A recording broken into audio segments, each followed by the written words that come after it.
మంచిదండి ప్రియులరా. ఈ సమయంలో దైవ గ్రంథము నుండి దేవుడు మనతో మాట్లాడడానికి సిద్ధపరిచిన లేఖన భాగాన్ని చూద్దాం. సమూయేలు మొదటి గ్రంథం, సమూయేలు మొదటి గ్రంథం 17వ అధ్యాయం 34వ వచనము నుండి కొన్ని మాటలు చూద్దాం. చదవండి అమ్మ నెమ్మదిగా, నేను చెప్పే వరకు.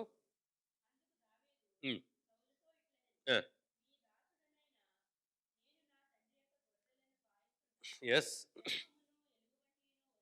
సింహమును ఎలుగుబంటియు వచ్చి మందలో నుండి ఒక గొర్రె పిల్లను ఎత్తుకొని పోవుచుండగా నేను దానిని తరిమి చంపి దాని నోట నుండి ఆ గొర్రెని విడిపించి తిని, అది నా మీదకు రాగా దాని గడ్డము పట్టుకొని దానిని కొట్టి చంపి తిని, నేను ఆ సింహమును ఎలుగుబంటిని చంపి తినే జీవము గల దేవుని సైన్యములను తిరస్కరించిన ఈ సున్నతి లేని ఫిలిస్తీయుడు వాటిలో ఒకదాని వలె అగుననియు, సింహము యొక్క బలము నుండి ఎలుగుబంటి యొక్క బలము నుండి నన్ను రక్షించిన యెహోవా ఈ ఫిలిస్తీయుని చేతిలో నుండి కూడా నన్ను విడిపించిందని చెప్పింది. చాలు. ఈరోజు ఒక వాస్తవ సంగతి కొంచెం విపులంగా ఆలోచించబోతూ ఉన్నాం. ఒకరోజు జరిగిన ఈ సంగతి ఈరోజు మనకు ధైర్యాన్ని పుట్టిస్తుంది. ప్రియులారా, గత కాలములో దేవుడు చేసిన గొప్ప సంగతులు తలంచుకుని వాటిని బట్టి ధైర్యము తెచ్చుకుని అడుగులు ముందుకు వేయాల్సిన పరిస్థితి మన మీద ఉంది. ముఖ్యంగా ఇప్పుడు మనమున్న కండిషన్స్ ఒక పాండమిక్ కండిషన్స్, ఒక భయంకరమైన మహమ్మారి ప్రపంచమంతటా వ్యాపించి విస్తరించి ప్రజలను భయభ్రాంతులకు గురి చేయుచున్న రోజులివి. ఈ రోజుల్లో ధైర్యముతో ముందుకు వెళ్ళడానికి దేవుడు ఈ రోజున మనకి ఒక మాటను సిద్ధపరిచాడు. ఈ మాట మనలో ఉన్న భయాన్ని పోగొట్టి మన వద్దకు ప్రమాదం రాకుండా మనకు ఒక ప్రొటెక్షన్ కల్పించడానికి దేవుడి మాట మనతో ఉంది. ఈ మాటలను ఈరోజు నేను మీతో మాట్లాడుతున్నాను. ప్రియమైన వాళ్ళారా, ఇక్కడ జరిగిన సంగతిని ముందు నేను వివరిస్తాను. బైబిల్ గ్రంథంలో అగ్రగణ్య భక్తుడైన దావీదు జీవితంలో జరిగిన ఒక సంగతి ఇది. ఇక్కడ నిండా 20 సంవత్సరాలు మాత్రమే ఉన్న, అప్పుడప్పుడే యవ్వనాన్ని సంతరించుకుంటూ, ఇంకా చెప్పాలంటే పరిపూర్ణ యవ్వనానికి ఇంకా రాలేదు, ఆ వయసులో ఉన్న దావీదు జీవితంలో జరిగిన సంగతి. ప్రియులారా, దావీదు ఒక రోజున తన అన్నగారులు సైన్యములో యుద్ధములో పోరాడుతూ ఉన్నారు. వారికి వాళ్ళ నాన్నగారు ఇచ్చిన ఒక స్వీట్స్ అనండి, ఇంకా ఏవో కొన్ని ఐటమ్స్ ఇచ్చేసి వచ్చేద్దాం, వాళ్ళు చాలా తీవ్రంగా యుద్ధం జరుగుతూ ఉంది అని చెప్పి అక్కడికి వచ్చింది. అది వచ్చేసరికి అక్కడ ఒక సన్నివేశాన్ని చూశాడు. ముఖ్యంగా పూర్వకాలం యుద్ధాలలో ఒక పద్ధతి ఉండేది. ఏంటంటే, శత్రు గుంపుల నుంచి ఒకరితో ఒకరు యుద్ధం చేసుకునే పద్ధతులు కొన్ని ఉండేవి. శత్రువు యొక్క నాయకుడు లేకపోతే యుద్ధ సైనాని ఒక హెడ్ ఒక లీడర్ని ఏర్పాటు చేసుకున్నాడు ఒక పక్క. రెండో పక్క ఇంకొక లీడర్ని ఏర్పాటు చేసుకున్నారు. వాళ్ళిద్దరు యుద్ధం చేసేవారు. వీళ్ళిద్దరిలో ఎవరైనా ఒకళ్ళు ఓడిపోతే ఆ మొత్తం గుంపు ఓడిపోయినట్టుగా ఉండేది ఆ రోజుల్లో. ఓడిపోవడమే కాదు, ఇక సరెండర్ అయిపోయేవారు వాళ్ళు. అది ఆ రోజుల్లో పరిస్థితి. ఇలాంటి పరిస్థితుల్లో అవతల వైపున ఒక అతను నిలబడ్డాడు. ఇశ్రాయేలీయులకు ఫిలిస్తీయులకు యుద్ధం ఇది. ఫిలిస్తీయులు మామూలుగా ఆరోగ్యరీత్యా కానీ శరీర దారుఢ్యం రీత్యా కానీ బలవంతులు. ఫిలిస్తీన్లో పొట్టోడైతే 6 అడుగులు ఉంటాడట. పొడుగోడు 7 అడుగులు 7.5 అడుగులు 7 అడుగులు సాధారణం ఆ రోజుల్లో ఉన్న ఫిలిస్తీయ తెగలో. మన భారతదేశంలో మనకు అర్థం అవడానికి ఒక మాట చెప్తున్నాను. మన భారతదేశంలో కాస్త ఉన్నత దేహులు కొంచెం బలంగా కనిపించే వాళ్ళు ఎవరు? పంజాబ్ వాళ్ళు. కరెక్ట్. పంజాబీలు అనగానే మన దేశంలో మామూలుగా చంటి పిల్లలు చూస్తే భయపడిలే ఉంటారు, కానీ చాలా నిజం చెప్పాలంటే చాలా మంచివాళ్ళు అండి. నేను పంజాబ్తో చాలా సన్నిహిత సంబంధం కలిగి ఉన్నాను. మా బాబులిద్దరికి కూడా మంచి రిలేషన్స్ ఉన్నాయి, వేరే విషయం. కానీ చాలా మంచివాళ్ళు, అది వేరే విషయం. చూడగానే వాళ్ళు నిజంగా అది అంటే వాళ్ళకి సిస్టమ్ ప్రకారం పెద్ద గడ్డం, ఖచ్చితంగా తలలో పెద్ద ఇది ఉంటుంది కదా, అందులో ఒక కత్తి కూడా ఉంటుంది. కానీ వాడడానికి కాదు, అది చాలా మంచివాళ్ళు. అంటే అది వాడతారు, అది వేరే విషయం, నేను కాదన్నా. అంటే దొంగ దెబ్బ తీసే వాళ్ళతో పోల్చుకుంటే, మెత్తగా ఉండి అడుగు నుంచి కత్తి దింపేసే వాళ్ళతో పోల్చుకుంటే వాళ్ళేవి క్రూరులు కాదు. ఓకే, అది పక్కన పెడదాంలేండి, వాళ్ళ క్యారెక్టర్ గురించి కాదు కదా ఇప్పుడు నా వర్తమానం. బట్ మన భారతదేశంలో ఆ పంజాబ్ సర్దార్లకి ఎలాంటి ఉన్నత దేహులు, కొంచెం బలమైన వాళ్ళు, వ్యాధి బాధలు తక్కువ ఉంటే మనతో పోల్చుకుంటే ఆరోగ్యంగా ఉంటారని ఎలా అనుకుంటాము, ఆ రోజు ఆ రోజుల్లో ఫిలిస్తియా అనే ఒక తెగవారు ఆరోగ్యంలోనూ టాపు, ఎత్తులోనూ టాపు, బలంలోనూ టాపు. వాళ్ళతో యుద్ధానికి వెళ్ళాలంటే సామాన్యులకు భయం. ఎందుకంటే ఇప్పుడు ఎంత బలమైన ఒక బుల్లెట్ తెగింది అనుకోండి, దిగిపోతాడు. అప్పుడు అలర్ట్ కదా, హ్యాండ్ టు హ్యాండ్ ఫైట్, కత్తి కత్తి కొట్టుకోవడం, గుద్దుకోవడం, ఒకరినొకడు, అది ఆ రోజుల్లో ఫైటింగ్లు. సో బలం కొన్నవాడు నెగ్గుతాడు. అవతల ఫిలిస్తీయ గుంపు వారు ఒక అతను నిలబెట్టారు. అతని పేరు గొలియాతు. వాడు ఏకంగా 9 అడుగులు ఉన్నాడు. మామూలుగా 9 అడుగుల మనిషి కాస్త బలంగా ఉండి ఒక గుద్దు గుద్దుతే ఎదటాడు చచ్చిపోయేలా కనబడుతుంటే వాడు వస్తుంటే ఏమవుతుంది, మామూలు వాళ్ళకి భయం వేస్తుంది. అదే జరిగింది. ఇశ్రాయేలు సైన్యమంతా కూడా భయం భయంగా ధైర్యం లేకుండా ఉన్నారు. కారణం ఏంటంటే అవతల పక్క వాడిని చూస్తున్నారు. చూస్తే ఎలా కనబడుతున్నాడు? మనం అంటాం కదా, ఒక్క గుద్దుకు చంపేసేలా ఉన్నాడని.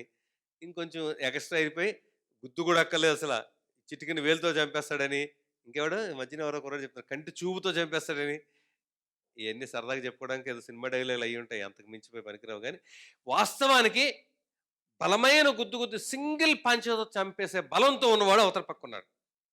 యువతల పక్క మామూలు వాళ్ళు ఉన్నారు. ఇందులోంచి వాడు అంటున్నాడు, మీలో ఒక్కడు 2 అంటున్నాడు. 100 మంది కూడా రాలేరు వీళ్ళు, వేరే విషయం. వదిపోయి 100 మంది గుంపై 2 అన్నా కూడా భయమే వీళ్ళకి. అది పక్కన పెడదాం. ఒక్కడు 2 ఎవడొస్తాడు? ఎవ్వడు రావట్లా. అప్పుడు జరిగింది ఒక సంగతి. ఈ 20 ఏళ్ల కుర్రాడు, ఇతనికి అన్నగారులు ఉన్నారు, అక్కడికి పోయారు, వాళ్ళు కూడా భయపడుతున్నారు. వీళ్ళందరికీ టీం లీడర్ ఎవరు? కింగ్ సాల్, రాజైన సౌలు. ఆయన భయపడుతున్నాడు. రాజుగారికి భయంగా ఉంటే ప్రజలకు ఎలా ఉంటుంది? రాజు ప్రజలకు ధైర్యాన్ని చెప్పాలి.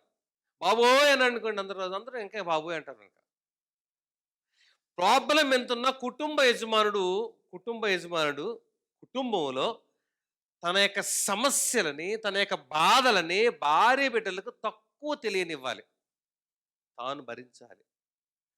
తినే బాబోయ్ అన్నారు అనుకోండి, ఆడళ్ళు ఏం చెప్తారు? ధైర్యంగా ఉండండి, ఇలాంటప్పుడు మనం బాధపడకండి అంటారా? అంటారా? సహజంగానే స్త్రీలు కొంచెం భయపడతారు, సహజమే. ఏ ఇంట్లో నేను ఉన్నది. స్త్రీలకు భయం తగ్గించాలంటే పురుషుడే, నీకెందుకు ఆగు నేను చూసుకుంటానంటే ధైర్యంగా ఉండి తన సమర్థుడే చక్కబెట్టుకోవాలి తప్పదు. ఇక్కడ రాజుగారు భయపడుతున్నాడు. రాజు భయపడితే ప్రజలు ఏం చేస్తారు? సైన్యం ఏం చేస్తారు? అంతా భయపడుతున్నారు. అసలు భయం లేకుండా ఒక్కడు కూడా లేడు ఇక్కడ. ఆ పరిస్థితుల్లో మామూలుగా చెప్పాలంటే 20 ఏళ్ల బుడతోడు అనొచ్చు. 20 నిండా 20 ఏళ్ళు. ఆ కుర్రోడు వచ్చాడు. ఎందుకు వచ్చాడు? యుద్ధం చేయడానికి రాలేదు. వాళ్ళ అన్నగారు యుద్ధం చేస్తుంటే వాళ్ళ పక్క నుంచి కొంచెం స్వీట్స్ ఇంట్లో వాళ్ళ నాన్న ఇచ్చిన, వాళ్ళ అమ్మ వండిన వంటలు ఇచ్చేసి పోవడానికి వచ్చాడు. వచ్చేసరికి ఛాలెంజ్ విన్నాడు అవతల పక్క నుంచి ఒకడు. ఈ 20 ఏళ్ల బుడతడికి లోపల నుంచి ఉక్రోషం వచ్చింది. వాడిని నేను చంపేస్తానన్నాడు. అసలు అర్థం ఉందిరా నీకు? నీకు వయసు గురించి జ్ఞానం ఉందా? నీ బుర్రని మాట్లాడుతున్నావా అని అందరూ అన్నారు. సరే, మొత్తానికి ఇష్యూ రాజుగారి దాకా వెళ్ళిపోయింది. రాజుగారు వచ్చారు. బాబు, నా రాజ్యంలో మనిషివి నువ్వు అక్కడ పోయి ఏం చేస్తావు? మేమే భయపడిపోతున్నాం. పైగా రాజుగారు ఇతను కొన్ని ప్రశ్నలు అడిగాడు. నీకు ఎప్పుడైనా యుద్ధం ప్రాక్టీస్ చేసావా? ప్రాక్టీస్ వచ్చింది. నాకు అసలు యుద్ధం రాదంటే కత్తి పట్టుకోవడం కూడా రాదన్నాడు. మరి ఏం చేస్తావు? పంగల కర్రెట్టి రాళ్ళు పెట్టి కొడతాడు. దేనికి పని చేస్తాయి నాన్న? పొలాల్లో పిట్టలు కొట్టడానికి పని చేస్తాయి. పశువులు కాపలు ఇతను పనేటి పశువులు కాపరు. పొలంలో అదే వచ్చు. వారిని పొలంలో ఆడుకునే ఆటలు కాదు నాన్న. ఇది ఏమన్నా దాన్ని కంప్యూటర్ గేమ్ కాదు, లైఫ్ గేమ్. ఇది నీకు వద్దులే పో అన్నాడు రాజుగారు. అప్పుడు రాజుగారితో ఆయన చెప్తున్న మాటలు ఇవి. రాజుగారితో ఏం చెప్పాడంటే, రాజుగారు మీకు సంగతి చెప్పాలి. నేను పశువుల కాపర్నే. అవి కూడా పశువుల్లో కూడా కొంచెం పిరికితనం ఉండే గొర్రెల కాపర్ని. అంటే మామూలుగా పశువుల్లో 2 లక్షణాలు ఉంటాయి. ఏ జంతువుకైనా 2 లక్షణాలు ఉంటాయి తెలుసా? ఇంతకుముందు చెప్తా ఉంటాను నేను. ఏంటంటే 1 పోరాడడం, 2 పారిపోవడం. అంటే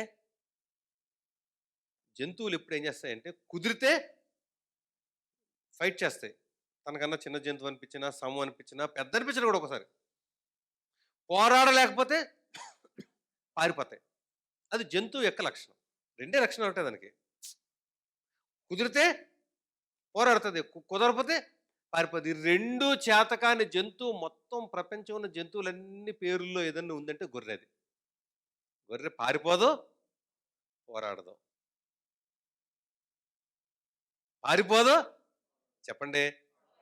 మరి ఏం చేస్తుంది? ఈ 2 చేయలేనిది ఏం చేయాలి? భరించాలి. అంతే. గొర్రె పిల్లకి భరించడం ఒక్కటే వచ్చు. సరే, ఇక్కడ గొర్రెల కాపరు నేను అనగానే ఇంకా డేంజర్ ఇది. ఇప్పుడు కారణం ఏంటంటే పోరాడే ఏ సింహాల కాపరు అనుకోండి, ఎవడు ఉండట్లేండి ఊరికే. అట్లీస్ట్ ఒక ధైర్యం ఉంటుంది. గొర్రెల కాపరు నీకేం వచ్చాయా అంటే, అప్పుడు చెప్తున్నాడు 2 ఇన్సిడెంట్స్ చెప్పాడు. నేను నా గొర్రెల్ని కాస్తున్నప్పుడు రాజుగారు సింహం వచ్చింది ఒకసారి, ఎలుగుబంటి వచ్చింది ఒకసారి. ఈ 2 ఒక్కసారి జరిగిన సంగతులు కాదు. ఒకేసారి 2 కలిసి రాలేదు. ఎందుకంటే సింహం, ఎలుగుబంటి కలిసి రావు. సరే, అది పక్కన పెడదాం. వచ్చి నా పశువుల మందలోంచి ఒక గొర్రె పిల్లను తీసుకుపోతున్నాయట. మామూలుగా కాసేపు ఆలోచించేద్దాం. ఒక గొర్రె పిల్లని ఒక సింహం వచ్చి తీసుకెళ్ళిపోతుంటే ఆ గొర్రెల యజమానుడు కానీ, లేకపోతే యజమానులో ఎవరైనా అక్కడ ఉన్న వాళ్ళు, మనమే ఉన్నాం అనుకోండి కాసేపు, అక్కడ ఏం చేద్దాం? ఏం చేస్తాం? భయమా? బే భయమా? అస్సలు 2 పనులు చేస్తాం. ఎక్కువ మంది ఏంటి బేరమంటాం. ఆ సింహం మన మీదకి వస్తుంది. సో ఇక్కడ ఎవడో పెద్దోడు మంచి ఫుడ్ ఉన్నట్టుందని. Okay, first point. ఒక్కవేళ ఉన్న సైలెంట్ కూడా అమ్మయ్య ఒక గొర్రెపిల్లతో నష్టం తక్కువైందండి, ప్రైజ్ లార్డ్ హల్లెలూయా అని కూడా అనొచ్చు. ఒకవేళ ఒక్క పిల్లండి, సింహం వచ్చిందండి అని మనం తుతి మీటింగ్ కూడా పెట్టేసుకోవచ్చు. ఇక్కడ విషయం ఏంటంటే, ఇక్కడ ఉన్నది దావీదు. వచ్చింది సింహమే. సింహం యొక్క బలము మొత్తం జంతువుల్లోకి, మనుషుల్లోకి, భూమి మీద ఉన్న ఈ సృష్టిలో ధైర్యానికి మారుపేరు సింహం. సింహం కంటే పెద్దది ఏనుగు, కానీ ఏనుగుకి సింహం అంటే దడదడ. దేనికైనా భయం ఏ జంతువుని చూసినా ఉంటుంది. ఏ జంతువుని చూసినా భయపడిన జంతువు ఎవరు? సింహం. భయమే లేని జంతువు సింహం, భయపడి వణికి చచ్చేవి మిగతా జంతువులు. అలాంటి సింహం వచ్చిందంట. సరే గొర్రె పిల్లలు ఎలాగో భయపడతాయి. వాటికంతకన్నా ఇంకేమొచ్చు? 2 చెప్పాను, గొర్రె పిల్లలు భయపడి అలా ఉంటాయి అంతే, కళ్ళు మూసుకుంటాయి. పారిపోవు, పోరాడవు. అది గొర్రెపిల్ల లక్షణం చెప్పాను కదా. ఇక్కడ కాపరి ఉన్నాడు. ఈ కాపరి 20 ఏళ్ల కుర్రాడే కానీ అపారమైన గుండె ధైర్యం. మామూలు గుండె ధైర్యం కాదు. అపారమైన గుండె ధైర్యం ఉన్నా, ఎదిరించి నిలబడే సత్తా ఉన్నా, పోరాటానికి సిద్ధం, విజయం వైపే నా అడుగులు అనే స్థిర హృదయం ఉన్న దావీదున్నాడు. ఇతనంట ఏం చేశాడంట? చాలా మధురమైన మాట చెప్తాడండి అని నేను చదువుతున్నాను. నేను గొర్రెలను, నా తండ్రి యొక్క గొర్రెలను కాయిచుండగా సింహమును ఎలుగుబంటియు వచ్చేవి, మందలో నుండి ఒక గొర్రె పిల్లను ఎత్తుకొని పోచుండగా నేను దానిని తరిమి, ఎరట ఎత్తుకొని పోతుంటే ఏం చేస్తారు జనరల్గా? అమ్మయ్య నా మీదకి రాలేదు, అవునా కదా? ఏమై రైట్?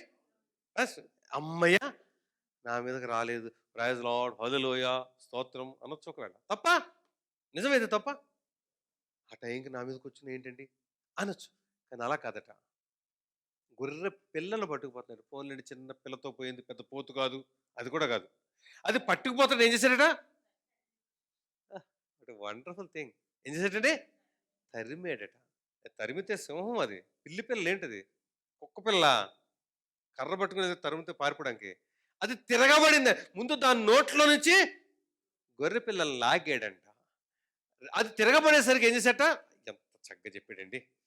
ఏంటో అసలు నిజంగా ఆ మాట చదివితే ధైర్యం వస్తుంది కదా. నేను దానిని తరిమి చంపి దాని నోట నుండి ఆ గొర్రెను విడిపించి తిని, అది నా మీదకు రాగా, అంటే చంపేట మీద ఊరుకుంటుందా? నా మీదకు రాగా నేను దాని గడ్డం పట్టుకుని ఒక్క కిక్కిచ్చాను, అది చచ్చిపోయింది అంటున్నాడు. ఈరోజు ఈ సందేశం నుంచి 2 భాగాలు చూద్దాం. 2 భాగాలు చూద్దాం. మొదటి భాగం, ఈ సింహమే ప్రస్తుతం కరోనా అనుకుందాం. కాసేపు కరోనా అనుకుందాం. కరోనాను మనం వెళ్ళి కిక్ బాక్స్ ఇచ్చి కొడతా ఉంటుంది, కంటికి కనబడేంత సైజు లేదు దానికి. కిక్ బాక్స్ కుదరదు. సింహం చాలా బలమైంది, పెద్దది కాబట్టి. సరే, సింహాన్ని ఎదిరించి ఒక దెబ్బ కొట్టి చంపినాళ్ళు ప్రపంచ చరిత్రలో 10 మంది ఉండరు. ప్రపంచ చరిత్రలో అందులో ఒకడు ఈయన. అలా చేసిన వాళ్ళలో చిన్నోడు కూడా ఈయనే. ఒక్క దెబ్బ కొట్టాడు దాన్ని, అది మర్చిపోయిందంట. ఓకే, ఇట్స్ చాలా గ్రేట్ థింగ్. ఇక్కడ ఒక విషయం ఏంటంటే, మన మీదకి దండెత్తి మనలను హింసించడానికి, మనలను స్వాధీనం చేసుకోవడానికి, మనలను మీద పడి కరవడానికి, మన మీద దాడి చేయడానికి, కరోనా కావచ్చు, దాని తాత కావచ్చు, ఒక ప్రాబ్లం అంటూ ఉంటే మనం ఏం చేయాలి? గొర్రె పిల్లను తీసుకుపోతున్న సింహాన్ని ఏం చేసేటండి? తరిమి. ఏం చేసేయండి? చెప్పాలి ఒకసారి. ఏం చేసేయండి?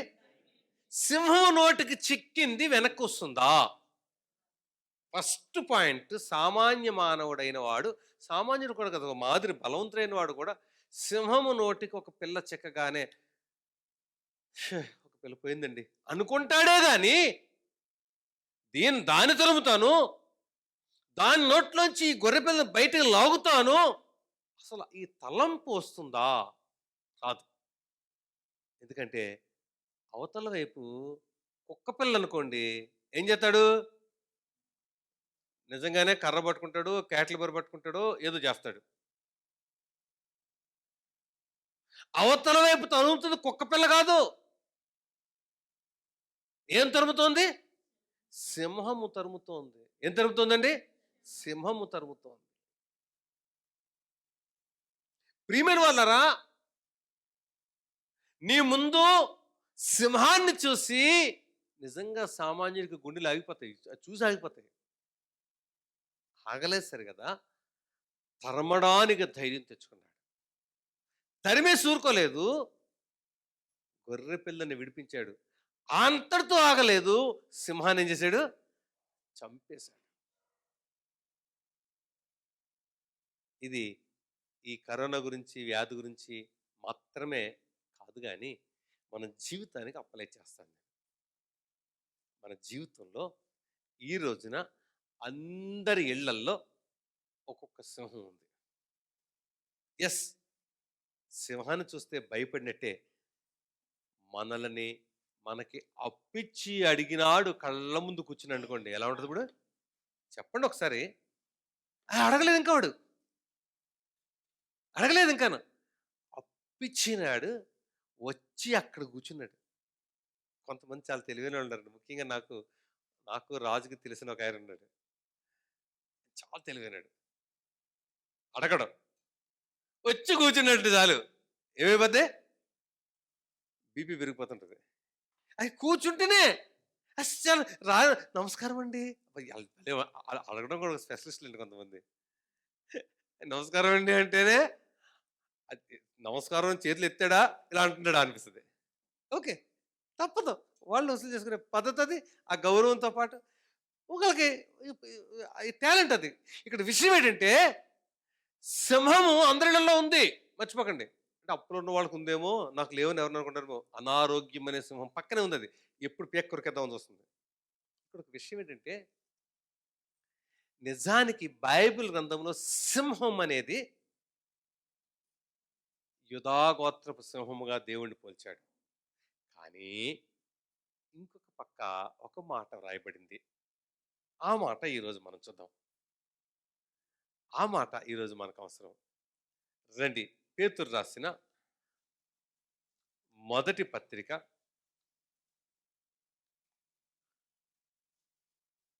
5వ అధ్యాయం 8వ వచనం. అక్కడి నుంచి చదవండి అమ్మా. మీ విరోధి అయిన అపవాది, అంటే అపవాది అంటే దయ్యం అనండి, సాతాన్ అనండి, డెవిల్, లేకపోతే మరి ఇంకేదైనా పేరు పెట్టండి వాడికి. అమ్మా, గర్జించు సింహమయ్యా కాదు కాదు, సింహము వలె అంటే సింహం కాదు. కానీ ఎలా వచ్చి పడ్డాడు?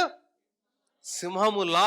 మామూలు సింహం కూడా కాదు. ఎలాంటి సింహట అంటే సైలెంట్గా వచ్చే సింహాలు ఉండొచ్చు, అలా కాదు వీడు. గర్జించు సింహము వలె ఎవరిని మృంగుదునా అని వెతుకుచు తిరుగుచున్నాడు. ఎవరిని మృంగేద్దామా అని తిరుగుతున్నాడు.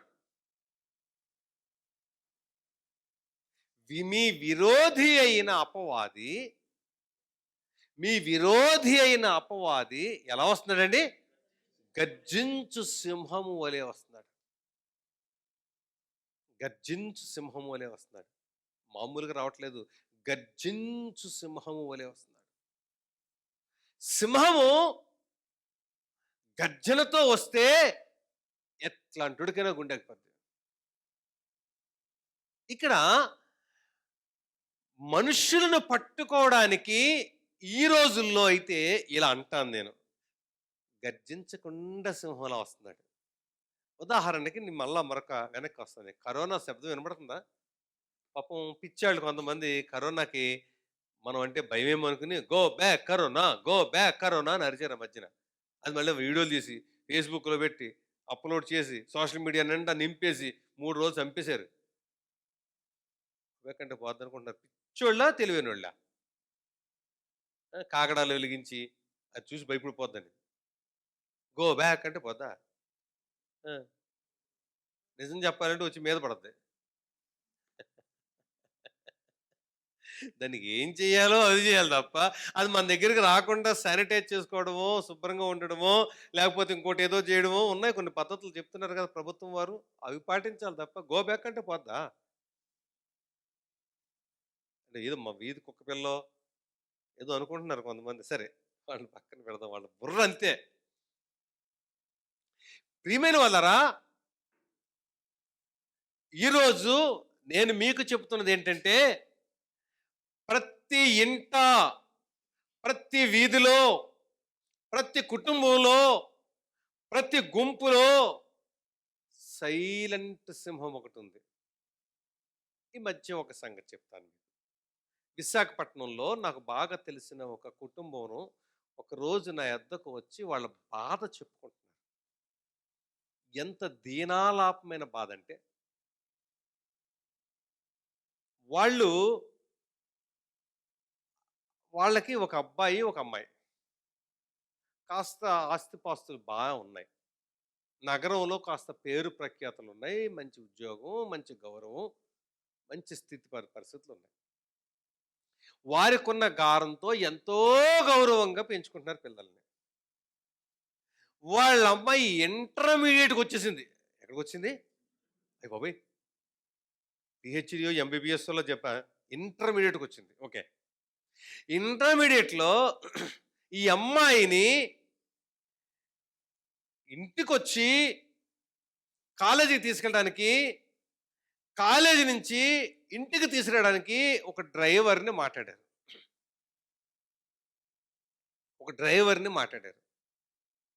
అతడు పనేంటంటే అతను ఒక ఆటో డ్రైవర్. వీళ్ళ ఇంటికొచ్చి ఆటో పక్కనెట్టి, వీళ్ళ కారు తీసుకుని, ఆ అమ్మాయిని కాలేజీలో దింపి, అంటే వాళ్ళు కామన్‌గా అందరూ ఎక్కే బస్సులో పంపకుండా అందరితో ఎంత కేర్ తీసుకున్నారు వాళ్ళు. పంపించి, ఆ అమ్మాయిని అక్కడ దింపి, మరలా వాడి ఇంటికొచ్చి కారు ఇక్కడ పెట్టి, తన ఆటో వేసుకుపోయి సాయంకాలం దాకా తిరిగి, సాయంకాలం మళ్ళీ వచ్చి కారు పట్టుకెళ్ళి ఆ అమ్మాయిని తీసుకుని ఇంటికి తీసుకొచ్చి దింపడం వాడి డ్యూటీ. వాళ్ళకి సాగుబడి ఉంది. వాళ్ళు ఏర్పాటు చేసుకున్నారు. ఆయన అమ్మాయిని ఇంటర్మీడియట్‌లో జాయిన్ చేసినప్పుడు కలిసాడు నాకాయన. చాలా గర్వంగా చెప్పాడు. చాలా ఏర్పాటు చేశానండి. Highly secured ఏర్పాట్లండి. సుఖంగానండి ఒక మంచి డ్రైవర్ కుర్రాడు ఏర్పాటు చేశాను. తీసుకెళ్తున్నాడు చాలా సరదా పడ్డాడు. సెకండ్ ఇయర్‌కొచ్చాక, సెకండ్ ఇయర్ సగం అయ్యాక ఒక రోజున ఫోన్ చేసి సార్ అంటాడు. ఇక మాటలు రావట్లేదు. గట్టిగా మాట్లాడుతుంటే ఏంటి చెప్పండి అంటే ఏడుస్తున్నాడు. ఏడుపొస్తుంది. ఏంట్రా బాబు ఏమైంది? ఏంటి? మా అమ్మాయి అంటుంటే యాక్సిడెంట్ అయిందా మనసులో? ఎందుకంటే మా అమ్మాయి అని చెప్పి ఏడుస్తున్నాడు. వెక్కిళ్ళు వచ్చేస్తున్నాయి. మాట్లాడలేకపోతున్నాడు. ఏంటి అసలు ఇప్పుడు ఎక్కడున్నారు మీరంటే ఇంట్లో ఉన్నాను. ఏంటి పరిస్థితి ఏమైంది? చెప్పలేనండి అన్నాడు. సరే ఫోన్ పెట్టి గంట ఆగి స్థిమిత పడండి. నేను గంట పోయిన తర్వాత నేను ఫోన్ చేస్తే అప్పుడు మాట్లాడుతున్నాడు. మా అమ్మాయి ఎంత పని చేసిందండి. ఏమేం చేసింది? ఎవడినైతే నేను డ్రైవర్‌గా పెట్టానో వాడితో మీకు అర్థమైపోయింది కదా! లవ్వులో పడిందంట. ఏడుస్తున్నాడండి. వాడు ఆటో డ్రైవర్ అండి. వాడు రాత్రయ్యేసరికి మందు కొట్టే బ్యాచ్ అండి. అంటే ఆటో డ్రైవర్లు అంతా మందు కొడతారు కదా! వీడి గురించి.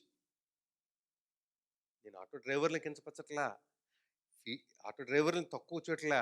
అతని పరిస్థితి వాడు అందరూ అలా ఉండరు. ఇతడు సాయంత్రం అయ్యేసరికి మందు కొడతాడు. పైగా పెళ్ళయింది. 2 పిల్లలున్నారు. వాడి ట్రాప్‌లో ఈ అమ్మాయిని వాడి ట్రాప్‌లో పడేసుకున్నాడు. ఈ అమ్మాయే ఒళ్ళు బలిసి ఈ సీరియల్‌లో, ఈ పనికిరాని సినిమాలో చూసి ఏదో సినిమాలో ఎవడో ఆటో డ్రైవర్‌ని ప్రేమించి ఉంటది ఎవరితో పెంటముండ. దానికి పెద్ద క్రేజ్ వచ్చి తప్పట్టు కొట్టుంటారు అందరూను. అమ్మో బాబోయ్! నేను చేయాలనుకుందేమో ఒకవేళ. లేదా ఏదో సినిమాలో ఒక ఆటో డ్రైవర్ ఒక జమీందారు కూతురిని ఇలాగే కోటీశ్వరుడు కూతురిని ప్రేమించి ఆడ అమ్మకి నాన్నకి ఛాలెంజ్ చేసి కమాన్ అని పెద్ద ఫైటింగ్ చేసి తీసుకుపోయి ఉంటాడు. అది చూసి వాడు అనుకున్నాడు. సమాజాన్ని పాడు చేయడానికి ఉన్న మీడియా అండి. మొత్తానికి ట్రాప్‌లో పడింది. వాడిని పిలిచి వార్నింగ్ ఇచ్చాను. ఇంటికి రావద్దన్నాను. మానిపించేశాను. నేనే తీసుకెళ్ళి డ్రాప్ చేసి తెచ్చుకుంటున్నాను. కానీ ఫోన్‌లో చాట్ చేస్తుంది. ఫోన్ లాగేసుకున్నాను. ఏదో రకంగా చాట్ చేస్తుంది. ఆ రిలేషన్ ఆగలేదు. నాకు చాలా బాధగుంది. భయంగుంది. చదువు మానిపించేయడానికి ఆలోచిస్తున్నాను. చదివించడానికి ధైర్యం చాలట్లేదు. మానిపించేసి కెరీర్ పాడు చేస్తున్నానా? చదివించి పాడు చేస్తున్నానా నాకు అర్థం అవ్వట్లేదు అని పాపం ఆ కన్న తండ్రి కన్నీళ్లు పెట్టుకుంటూ ఉంటే, పొగరెక్కి ఒళ్ళు బలిసి కొవ్వెక్కి నా పిల్ల తండ్రిని, తల్లిని కన్నీళ్లు పెట్టుకుంటుంటే, నేను వాడిని పెళ్లి చేసుకుంటానంటుందట. ఇప్పుడు నేను ఆయనకి ఈ వాక్యమే చెప్పాను. ఇప్పుడు ఒక సింహము, గర్జించే సింహం కాదు ఇది, సైలెంట్ సింహం. గర్జిస్తే పారిపోతామండి ఫస్ట్. అట్లీస్ట్ గర్జిస్తే ఏం చేస్తాం? పారిపోతాం. కనీసం వార్నింగ్ కింద లెక్కేసుకుంటాం గర్జింపుని. ఒక సింహం చేతిలో చిక్కుకుపోయింది. ఇదే వాక్యం చెప్పాను నేను. ఇప్పుడు మనం తరమాలి. తరమాలంటే కర్ర, కత్తి, గడ్లి లేకపోతే గన్నం పట్టుకుని వెళ్తే తరడం కుదరదు. మోకాళ్ళ మీద తరుముదాం. ప్రార్థన చేద్దాం. దేవుడికి అప్పగించుదాం. ఆ సింహము నోట నుండి ఈ అమ్మాయి విడుదల పొందాలి. ప్రియులారా, 6 నెలలయ్యింది. 6 నెలలయ్యింది. వారం రోజుల క్రితం ఆయన ఫోన్ చేసి, చాలా థ్యాంక్స్ అండి. మీరు ఆ రోజు చెప్పిన ధైర్యవచనాలు, ఇచ్చిన సలహాలు, అంటే మీకు చెప్పిన 2 నిమిషాలు కాదు, నేను 10 సార్లు మాట్లాడాను. కొన్ని గంటలు కూర్చోబెట్టి ఎక్స్‌ప్లెయిన్ చేశాను అయిందనుకోండి. సలహాలు అన్నీ ఫలించాయండి. ఆ సింహము నోటి నుంచి మా అమ్మాయి విడుదల పొందిందండి అని ఆ పాప చేత కూడా మాట్లాడించాడు. ఆ పాప అంటుంది, సారీ అంకుల్, మిమ్మల్ని అందరినీ బాధపరిచాను. నాకు అసలు కళ్ళు మూసుకుపోయాయి. నాకు తెలియలేదు. గుడ్డిదాన్ని అయిపోయాను. నేను ఆ రోజు చేసిన తప్పని తెలుసుకుని కుమిలి కుమిలి కుమిలి ఏడుస్తున్నాను. ఇప్పుడు పొరపాటు జరిగింది.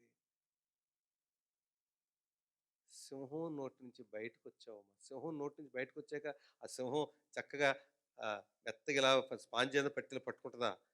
కూరలు దిగాయి నీకు, జాగ్రత్త, క్షేమంగా ఉన్నావు అంతే. సింహము నోటు నుంచి బయటపడడం అంటే చిన్న విషయం కాదు. ఇలాంటి దరిద్రమైన, దుర్మార్గమైన ఊబిలో పడిపోయిన వాళ్ళు బయటకు రావడం, ఏ ఏ దేవుడి గురించి తెలిసిన వాళ్ళు, ఇంతకీ నేను ఈ అమ్మాయి కుటుంబం కూడా అపర భక్తులు అని అన్నగాని, సాధారణంగా చాలా మంది ఏం చేస్తున్నారంటే గుడి టైంకి కరెక్ట్గా ఏదో ఒక అరగంటలే రావడం, అలా 10 నిమిషాలు ఉండడం, అలా వెళ్ళిపోవడం. పిల్లలు బైబిల్ చదువుతున్నారు లేదో పట్టించుకోరు, పిల్లలు ప్రార్థన చేస్తున్నారు లేదో పట్టించుకోరు. వాళ్ళకి అన్ని పిల్లలకి సౌకర్యాలు ఇవ్వడానికి మనం తప్పిస్తామే కానీ, రోజులో ఒక్క నిమిషం అన్నం తిన్నావా అని అడుగుతాం కదా, బైబిల్ చదివేవా అని అడగండి. ఎక్కువద్దు మీరేమి. వాళ్ళని ఒకటేటంటే పిల్లలు కూడా మనకన్నా తెలివైనోళ్ళు, మేధావులను, అది ఒప్పుకోక తప్పదు. మన తర్వాత జనరేషన్ మనకన్నా అడ్వాన్స్డ్ వాళ్ళు. చెబితే వాళ్ళ కోపాలు వచ్చేస్తున్నాయి కూడా. అన్నం తింటామంటేనే కోపం వచ్చేస్తుంది కదా, నీకు బైబిల్ చదివావా అంటే కోపం వస్తుందా? నిజమే కదా. తల్లిదండ్రులు చెప్పండి కాసేపు. నేను చెప్పిన ప్రశ్న దగ్గరికి ఇంటికి పోయి మీరు బైబిల్ చదివావా అని ఏమంటారు వాళ్ళు? చెప్ ఎంత కోపం అండి. అది బుద్ధి లేని తనవులండి వాళ్ళకి. ఎందుకంటే అదొక సింహం. పిల్లలు కోపపడుతున్నారంటే ఒక సింహం వాళ్ళని పట్టుకుంది. దాని కొరల్లో ఉన్నారు ఇప్పుడు. పిల్లలు కోపపట్టలేదు, ఒక సింహం పట్టుకుంది వాళ్ళని. మనం కసిరేమనుకోండి, ఆ సింహం నొక్కేద్దండి. కొంచెం ప్రార్థనాపూర్వకంగా వాళ్ళని మనం మరల్చుకుందాం. రెండోది ఏంటంటే శ్రద్ధ ఉండాలి. ఇడ్లీ తినకపోయినా బాధపడతాం, సంతోషమే. తల్లిదండ్రులు బిడ్డలు ఇడ్లీ తినప్పుడు తల్లిదండ్రులు ఎక్కడ తింటారు? తింటే వాళ్ళు తల్లిదండ్రులు కాదు, పక్కింటి వాళ్ళకి తల్లిదండ్రులకి తేడా ఉంటుంది. వాళ్ళకి పిల్లలకి తెలదలేండి అవి. ఏట్రా ఈడంతసేపు నన్ను తినమంటాడు, అది చేయమంటాడు, వీడికి ఏది, పైగా పిల్లలు నా ఇష్టం, వీళ్ళకి ఇదో దరిద్రం ఎక్కడి నుంచి తగిలడిందో, ఏ సినిమాలో డైలాగో అది, లేకపోతే ఏ సీరియల్లో డైలాగో, లేకపోతే పోరంబోకోడో ఎక్కడో కాలేజీలోనో క్లాసులోనో నేర్పుతారు. ఇవి బయట దయ్యం ఉంది, లోకం నిండా సింహాలు ఉన్నాయి, అవి పట్టుకున్నాయి వాళ్ళని. నా ఇష్టం అనే ఒక దయ్యం అది, నా ఇష్టం అనే దయ్యం అది. మన యూట్యూబ్ వర్తమానంలో నా ఇష్టం అనే ఒక వర్తమానం ఉంది, చూడండి ఒకసారి, మళ్ళీ లైవ్లో చూసుంటారు ఒకప్పుడు. కానీ నా ఇష్టం అని ఎవడైనా అంటున్నాడంటే దేవుడి ఇష్టాన్ని పక్కన పెట్టాడు. It's a devil. పట్టుకుంది, అదొక సింహం పట్టుకుంది.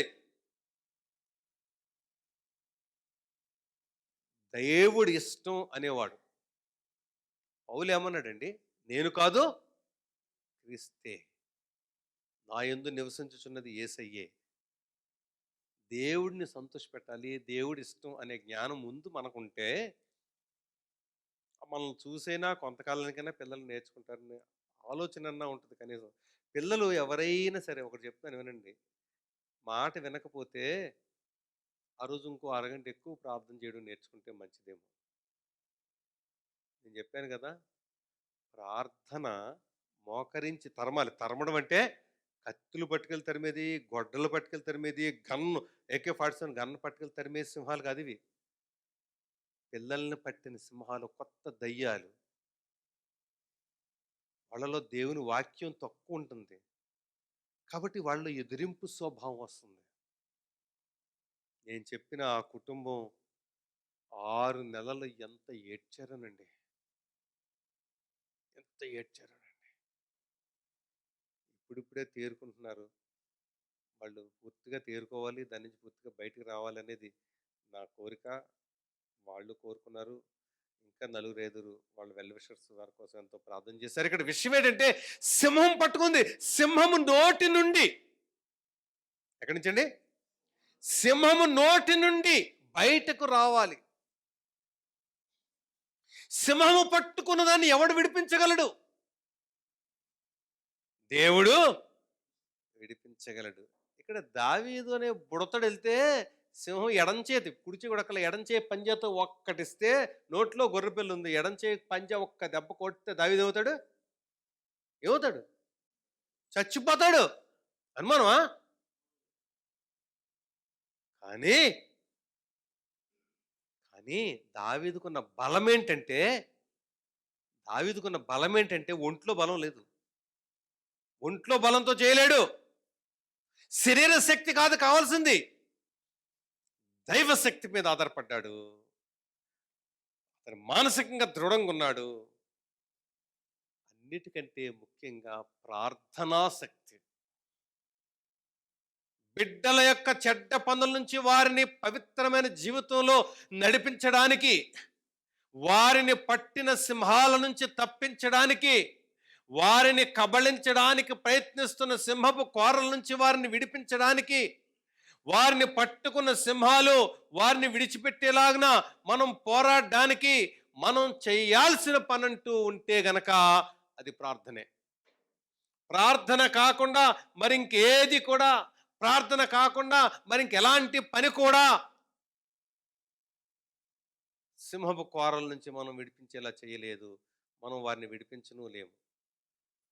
సింహపు కోరలకు దొరికిపోయినా, సింహపు కోరల్లో బంధించబడిన, సింహపు కోరల యొక్క ఆ సంహారములో ఇరుక్కుపోయిన, దారుణమైన పరిస్థితుల్లో ఉన్న వారిని తప్పించడానికి మనం చేతనైంది, చేయగలిగింది, ఖచ్చితంగా చెయ్యాల్సింది ఒకే ఒక్కటి, ప్రార్థన.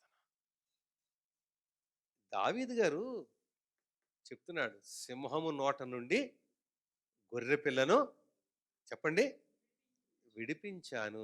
ఏం చేశాట? సింహము నోట నుండి విడిపించాను. సింహం పట్టుకుంది నీ ఇంట్లో. కొంతమందిని పిల్లల గురించి అనుకుంటారు, మిమ్మల్ని అందరినీ పట్టుకుంటుంది సింహం.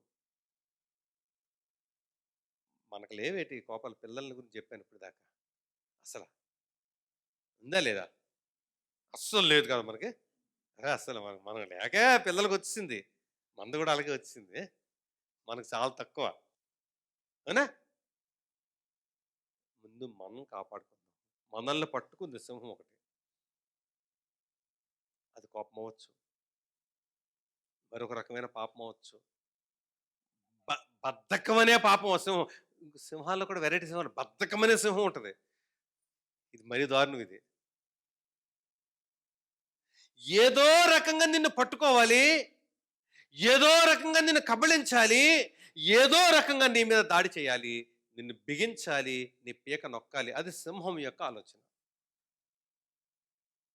ప్రియమైన వాళ్ళరా, ఈ రోజున పరిశుద్ధాత్ముడు మనతో మాట్లాడుతూ మనకు అందిస్తూ ఉన్న ఆశీర్వాదకరమైన ఈ సందేశం మన హృదయాల్లో ఆ దేవాతి దేవుడు ఫలించాలని నేను ఎంతగానో కోరుకుంటున్నాను.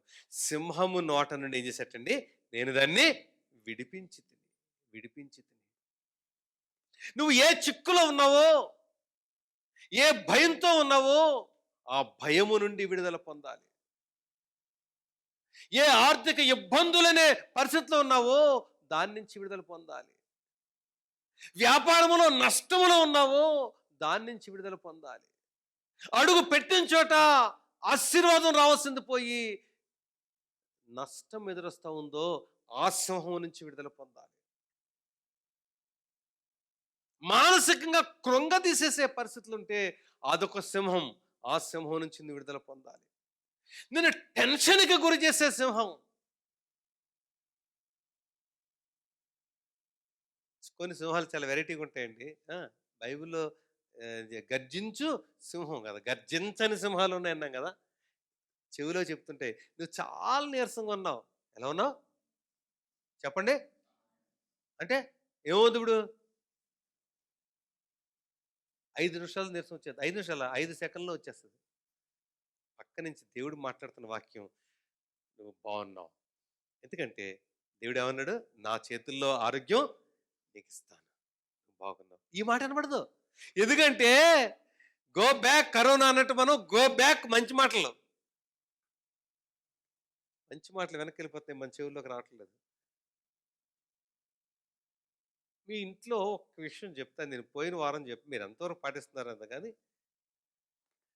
ఈ ఆదివారం నుండి శుక్రవారం నాటికే ఇచ్చాను. శనివారం కూడా టార్గెట్ పెట్టలేదు నేను. ఈ ఆదివారం వర్తమానాన్ని ఇంకొకసారి వినండి అన్నాను. ఎంతసేపు ఉంటది? 45 నిమిషాలు. ఎంతమంది విన్నారో కూడా నాకు తెలుసు.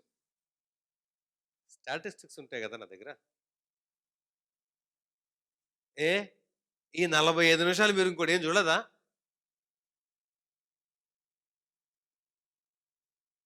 అంటే ఏంటన్నమాట? కొందరు విన్నారు. అస్సలు వినల. మిమ్మల్ని అదొక సింహం పట్టింది. ఇలాంటి పని చేయనివ్వదది. ఈ సింహం ఏం చేస్తదంటే సీరియల్ చూడమంటది. ఈ సింహం ఏం చేస్తదంటే ఇంకోటేదో దరిద్రం ప్రోగ్రాం చూడమంటది. కరోనా గురించి భారతదేశం ఏమైపోతుందో చూడమంటది. జగన్మోహన్ రెడ్డి గారి మాటలు చూడమంటది. చంద్రబాబు నాయుడు గారి మాటలు చూడమంటది. నరేంద్ర మోడీ గారి మాటలు చూడమంటది. అన్నీ చూడనిస్తది. ఇది చూడనివ్వదు. పట్టుకున్న కార్లు అంత గట్టివి. మనం చాలా పనులు చేస్తాం. గంట మోకాళ్ళ మీద ఉంటాకి ఎంత ఇష్టపడతామండి. నిజమండి. ఛాలెంజ్ పెడుతున్నా మీ ముందు నేను.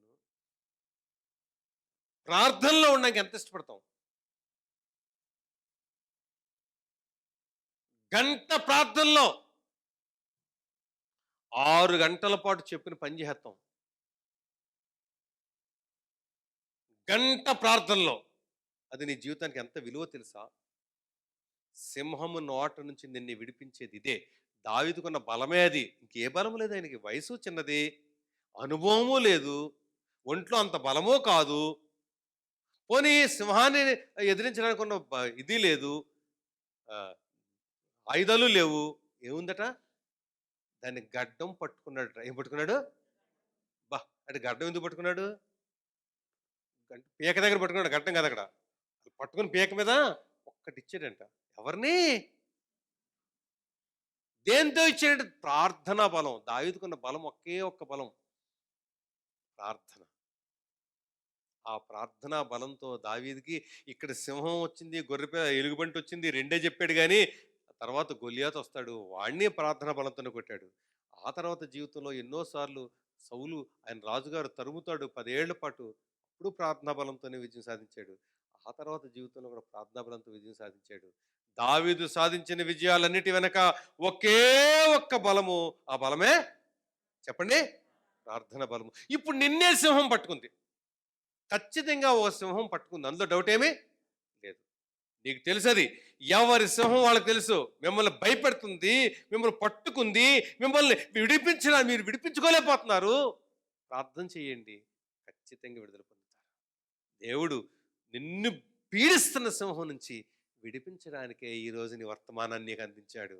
నిన్ను భయపెట్టే సింహం, నీకు ధైర్యాన్ని కోల్పోయేలా చేసే సింహం, నీ జీవితాంతో ఆడుకుంటున్న సింహం, నిన్ను పాడు చేస్తున్న వ్యవస్థ నుంచి తప్పించడానికి దేవాతి దేవుడు నీతో మాట్లాడుతున్నాడు. ఆ దేవుడి మాటలు నీకు ఆశీర్వాదకరంగా ఉండి నిన్ను బంధించిన సింహము నుంచి విడిపించి ఆశీర్వాదం, ఆరోగ్యం సమృద్ధిగా అనుగ్రహించునుగాక.